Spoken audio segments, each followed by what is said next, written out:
All right, guys, welcome to the Digital Barbell Podcast. Thanks so much for being here. Welcome if this is your first time finding our podcast. Today, we've got an episode we are calling Behind the Barbell. This is going to be our second one of these. A lot of times on this podcast, we'll pick a topic, training, nutrition, mindset, whatever. We'll dive into something specific or a checklist.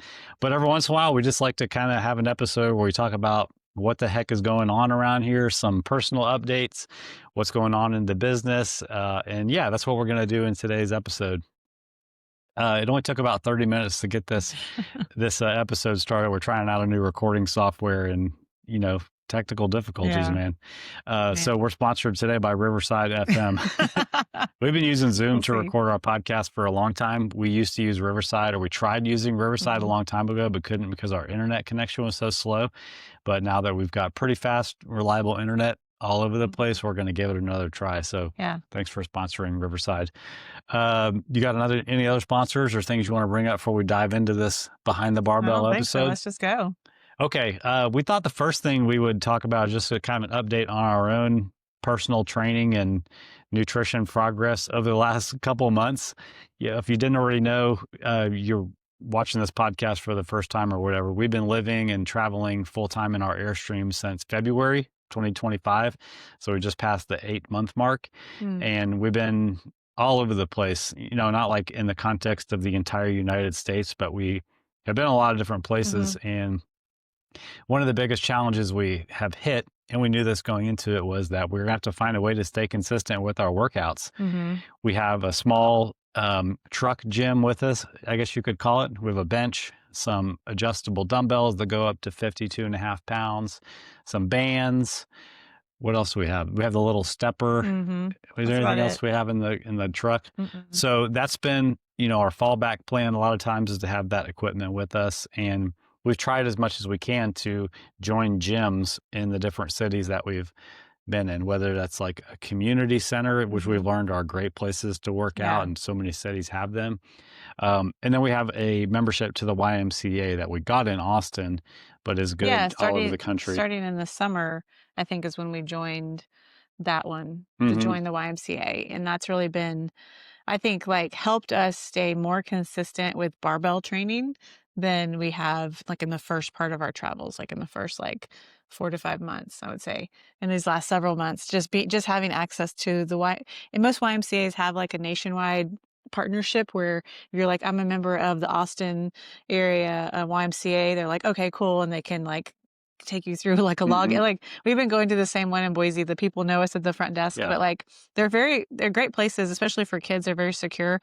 So every time we go in, because we're not members of that particular website, they have to scan our license. Even though the ladies at the front know us, they've seen us every time they've scanned our license. Yeah, there's a background check 3 or 4 times a week for the past 2 months. They have to do it every time you walk in the building, which I think is in case we did something bad since last time we were there. They would know about it. So if you didn't know, we've been in Boise, Idaho for the last 6 or 7 weeks. So we've been pretty consistently going to that YMCA. We've done on Mondays, it's kind of tough to work out in there sometimes. So sometimes we'll go do a workout in a park. And then the RV park that we're staying at has a pretty legit little gym as far as the RV park. So we can do back squats and things like that. Yeah, this is the first time we've ever seen a RV gym with a full squat rack. Yeah, given this thing is the flimsiest metal, the shakiest squat rack we've ever used. We're just oh my gosh, please hope this thing holds. Yeah. But it is a a full squat rack. Yeah, it's like a power rack. And they have, some decent equipment in there. Yeah. So it's funny. All that to say, we were just talking on the way home from the gym yesterday that we feel like we've made some really good gains in the time that we've been here in Boise. Right. I've been consistently deadlifting since we left the house, sometimes going, as long as 3-4 weeks without access to an actual heavy barbell.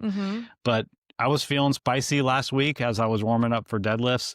I was intending on just building to a heavy single because that's just what I had in mind for that day. Yeah. And when I hit 365 for a single, I was like, that moved pretty well. So I loaded up 405 and I was able to pull that. I would say it was a 90% effort. I probably could have done a second rep, which would have been a rep PR. But Yeah, so I felt good about having maintained my strength because I had not pulled 405 since Carlos and I did the old man pentathlon last year. Nice. You don't know Wow, that's great. if you don't know what that is, I'll put a link to that video in the Yeah, that description. was But fun. all in the same day, my friend Carlos and I and Blakely documented it really well. He's 54, if I'm not mistaken, but all in the same day during 8 hours, we decided we were going to squat 315, bench 225, deadlift 405, run a sub 7-minute mile, and run a sub 24-minute 5K. Mm-hmm. And I missed on the 5K. I was off. I was like a minute and a half slow. I just basically miscalculated what I was, what I thought You would be calculated possible. for 3 miles and you ran your pace off of a 3-mile run and you're like, oh crap, like I'm right at the mark at 3 miles and you have like the 1.14 to go. It would have been a fantastic PR if I'd hit it. And Carlos demolished the runs. I mean, he runs ultra marathons and he's been doing CrossFit for the last 20 years. And I think the only one he missed on was the deadlift. So yeah, anyway, like looking forward to doing that again. But the point is, like, we've been able to stay consistent enough during this last 8 months that strength is still there. And that's, I think that's a testament. I would say we're building strength. Yeah. And we've made like positive body composition changes in the 2 months that we've been here. Also, like, consistency really does take care of all the little issues that pop up in life and suboptimal training conditions and equipment limitations. All those little undulations and optimization get eliminated as long as you just stay consistent at doing something, that's important to remember during busy seasons of life or changes. And you're open-minded to like everything not being like perfect and like just being able to navigate like, okay, I'm going in with this plan. Oh, wait, that's not going to work for me. Let me go over here and do this. And I think that, just being flexible with your planning with yourself is one of the biggest things for success. Like that, I mean, from working out at home to like never having an excuse because our gym was like, when we turned around at our desk, our gym was right there, to like having to navigate like traffic and busy schedules at the gym and access to equipment and, different cities, different weather and like things like that. Like, I think that that was the thing I was the most afraid of. And that has really like helped us grow in like the adaptability department, I would say, and like, for example, like I do think that one thing that I have been missing is being able to truly throw down on like a CrossFit style Metcon at the gym. Like we can do that in a park, or we can, if we have access to like right now where we're staying, we would not work outside of our camper. We can see like 5 other people's campers butting up to us. It would just not be, I wouldn't do it personally. It would be weird. But, I've been able to like adapt and do different things. Like I've really started this like mission on my pull-ups and push-ups. And anytime we go to the gym, I'm like, okay, I got access to these like different grip pull-up bars and even the pull-up assisted machine, which I've been like using to help me like train, like not like kipping with my hips when I do a strict pull-up. Things like that. And then I've been like on this mission I've been doing 100 push-ups every time we go to the gym. After we're done, I get my little towel and go in this little room that they have yoga in sometimes and knock out my push-ups. And I think like, maybe I'm not doing as many Metcons as I thought, I wanted to, but I'm doing these other like things that I feel like I've seen like upper body, like, definition popping out more doing just like your basic pull-ups and push-ups than I have in a long time doing like curls and rows and other things like that, to be honest. Yeah, it's been a different stimulus for you to do that so consistently with that kind of volume. Yeah. And I'm still dealing with this annoying tendonitis in my foot that I'm convinced I got from the drive from Texas to Boise. I think he got it from where he started. Whenever we started like staying in the RV full time, he decided he was going to be a guy that wears Crocs. And I think the Crocs did it to him. Maybe. I mean, I've been wearing them for well over a year, actually, but I don't know, maybe. But I feel like, it's basically like an overuse of that flexing and extending the foot like you would do on the gas and the brake, and just doing 5 back-to-back drive days. Or lifting the Croc. I always put my racing strap on the back when we're going to walk. But anyway, so I've been dealing with that, which is I haven't run at all, which I really miss, like really got into enjoying running. So I haven't been able to do that at all. And I'm riding my bike more when we go for walks with the dogs. Blakely's got to handle both dogs. And I feel like it's slowly getting better, but it's really decreased my overall activity, I would say, like, not pushing 10, 12, sometimes 15,000 Oh yeah, steps you've been trying to per shy day, away from it. which I think is a good transition into like what changes have we seen in our own like body composition and weight over the last couple months with the changes to the training and with my decreased activity outside the gym too. You might think like less cardio, probably ballooning up, gain another 5 pounds. But honestly, over the last 8 weeks, I've lost almost 5 pounds. Over the last 6 weeks because you've been on the women's follow through formula. I've been piggybacking, copying what Blakely's doing in the women's group nutrition program. So I've actually lost weight. I can see the difference in my stomach, and I see it reflected on the scale. That doesn't go really well with you being in your baking era, but that's kind of tapered off a little bit, but I hope it makes a comeback. But so like what changes have you seen? I know you've talked on here before about the benefits that you've seen in the program and stuff, but just like bigger picture, how are you feeling about where you're at body composition wise and all that stuff? I've seen great body composition changes. Specifically, I think the two things I mentioned, like adding in these like upper body movements like the pull-ups and the push-ups with high volume several times a week, and really like going through the program of the women's follow-through formula, which is awesome and works.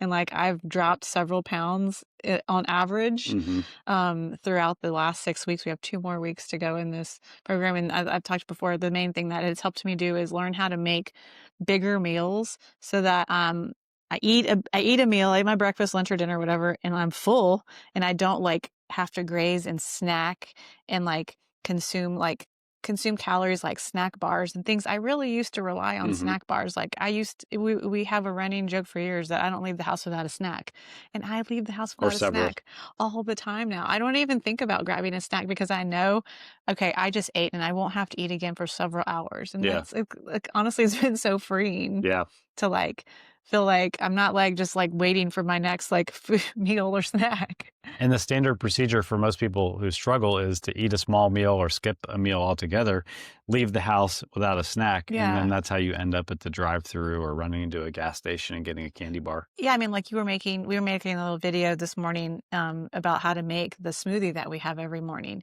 and because it is like between 400 and 500 calorie smoothie, which I think some people might think like, oh my gosh, that's a lot. But we're using that as our breakfast.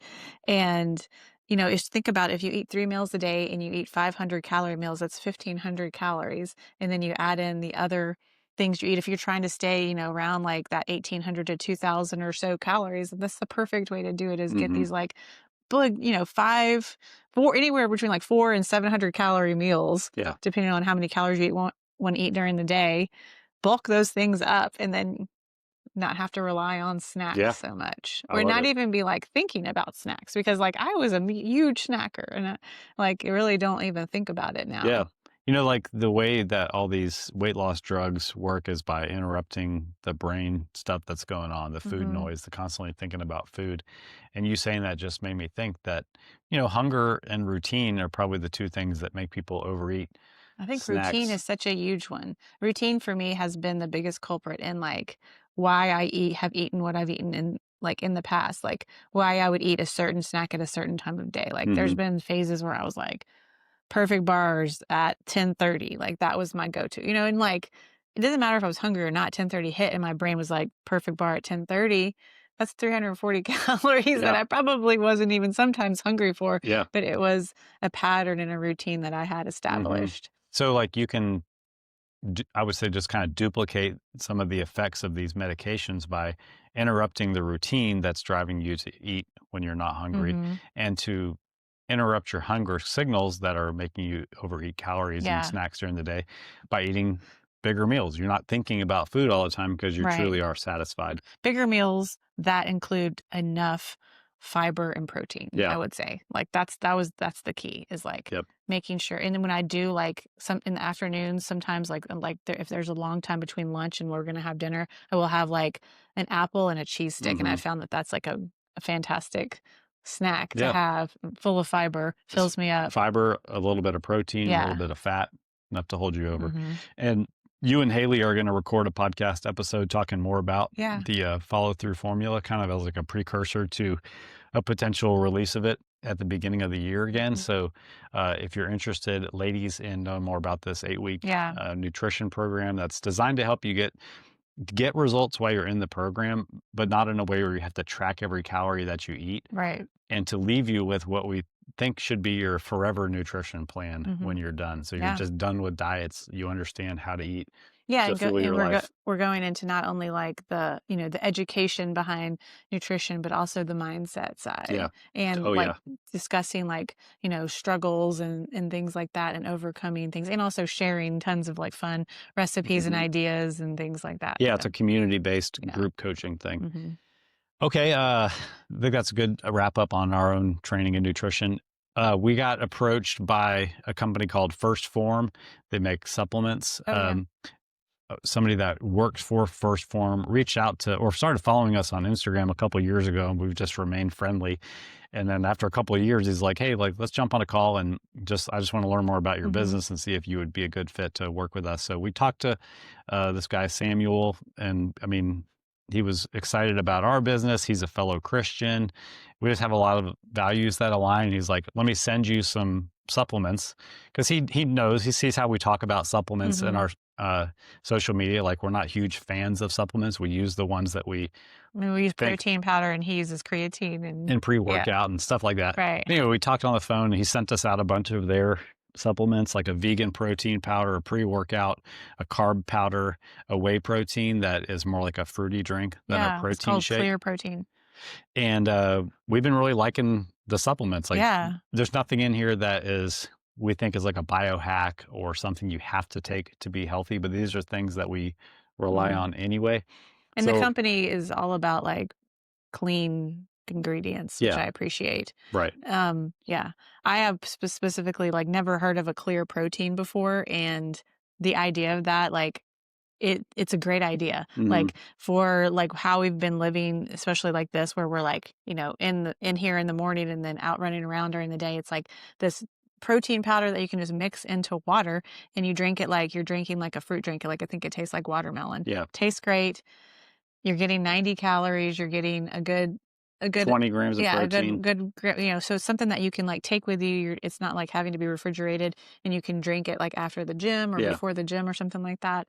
And I've really been enjoying having that. Yeah. And in the past, I've actually shied away from whey protein. If I drank a whey protein, like a true protein snack shake, it would hurt my stomach. This has not hurt my stomach at all. Yeah, it's whey protein isolate, so there's no lactose in it.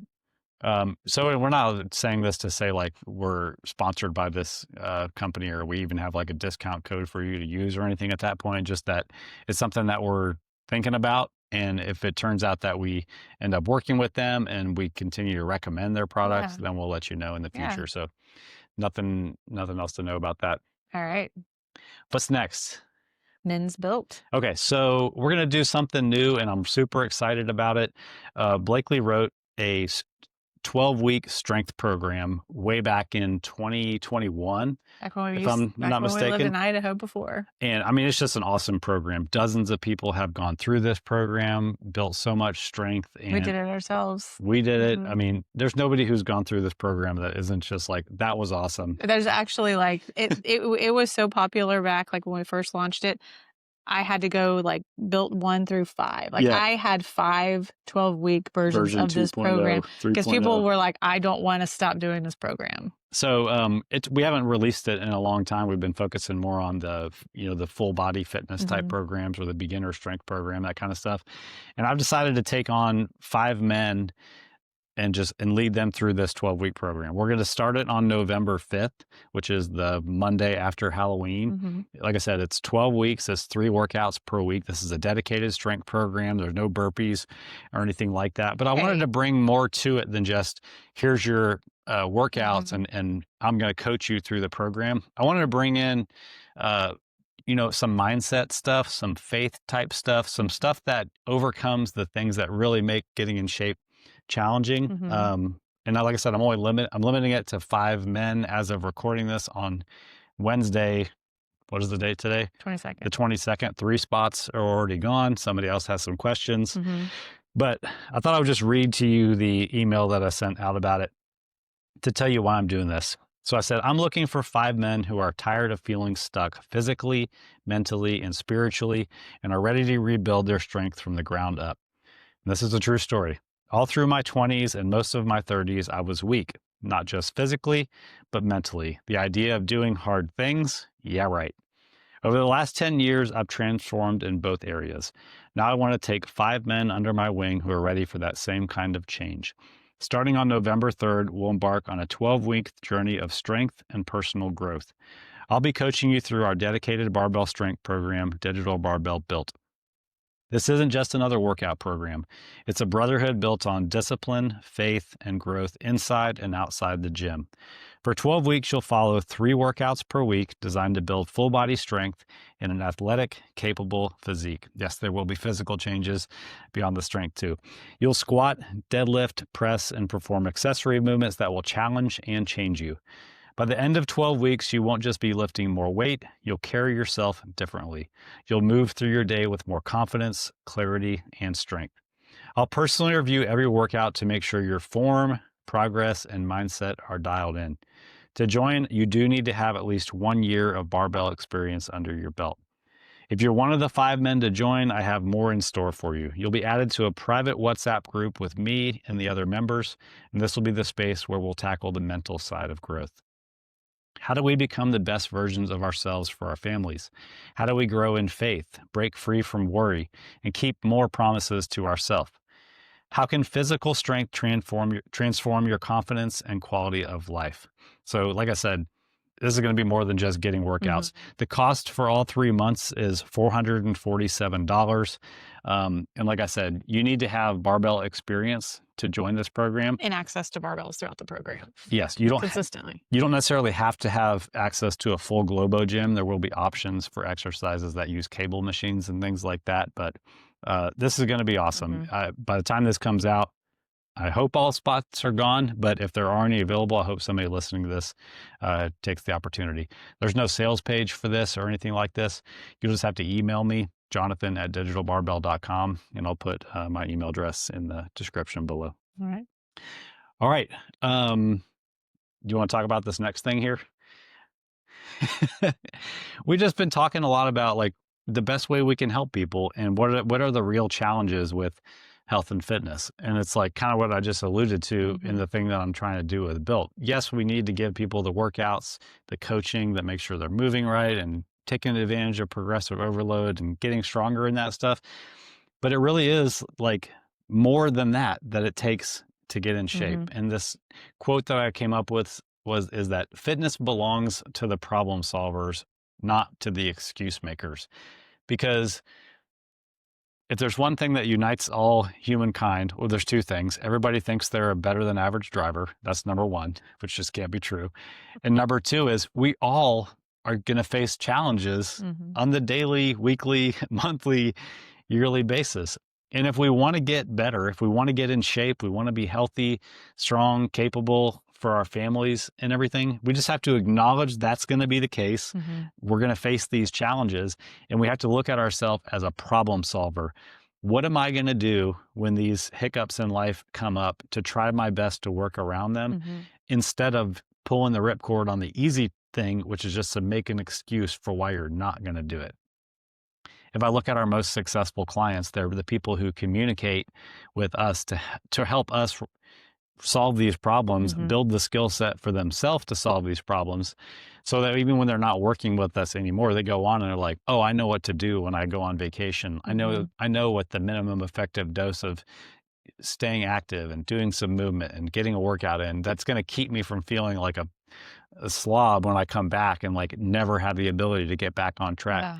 To have the skills to look at nutritional challenges and know how to make compromises and trade-offs and solve the problems that have derailed them in the past. Because it's just so easy to look at everything that pops up as like, this is a reason for why I'm not going to do what I know aligns with what I say that I want. And that leads to, it leads to nothing. And like, it's an underrated skill, but an important one, or maybe even an imperative and a possible one to get in shape if you just neglect the fact that you have to become a problem solver.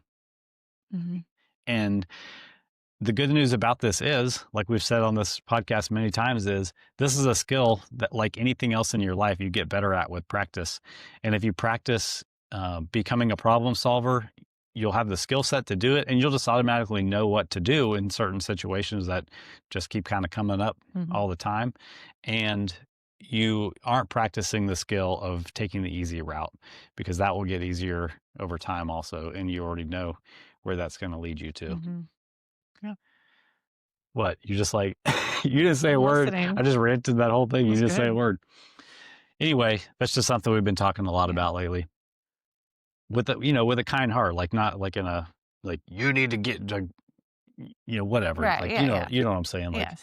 This is something we want to help you work through, because it really is important. And it's the thing that separates people who get results from the people who start to get results and then stop getting results and then just stay frustrated. Yeah.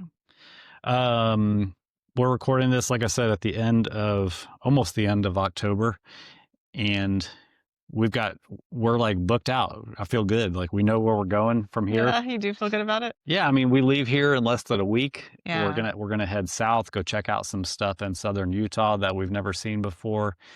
We get a nice chunk of time there. Then we're going to mosey our way east towards Texas. We're going to go through Arizona. Back to New Mexico. Through New Mexico, and then drop back into Texas. I mean, it's like, I do think we've hit the perfect time here in Boise. Like, the leaves are just amazingly beautiful, out of control. Like, but I know what's coming. It's already like so cold. I mean, our dogs are freezing. We're freezing.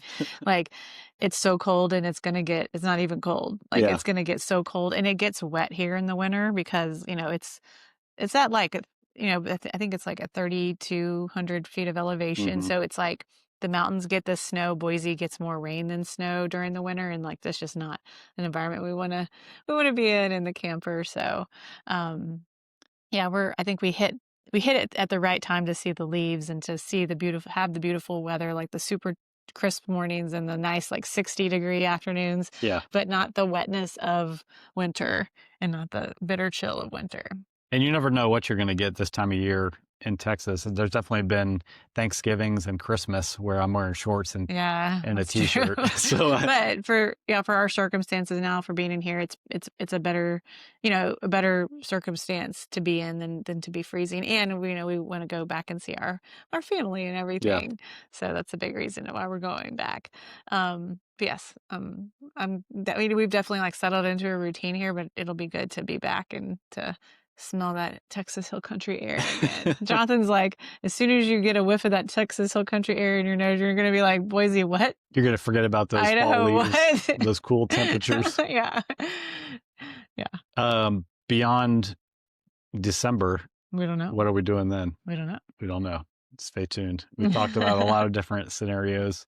I think the most important thing is that we're just kind of like staying open-minded to whatever we think God wants us to do next. We've one thing we've learned in this journey is that having a bunch of expectations really just leads to a bunch of frustration, disappointment, and arguing. So we're dropping expectations and just moving on.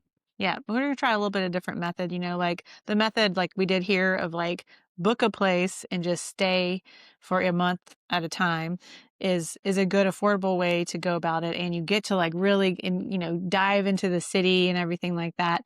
But then, maybe you don't know of 6 to 8 to 12 places. You just want to book a month at a time. So, we're going to try like the method of where we're like going to stay at, some more like state park and more natural areas, a little bit less expensive. Like, you don't even have full hookups and everything like that.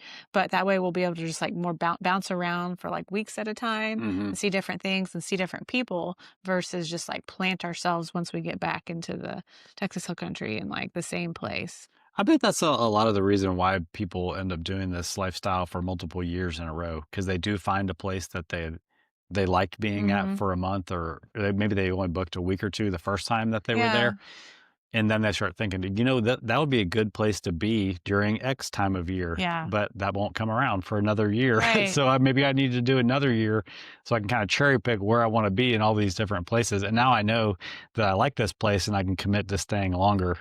I would like to be in that city for a month. Yeah. The problem is for us, we just don't know of a lot of cities that we want to go to.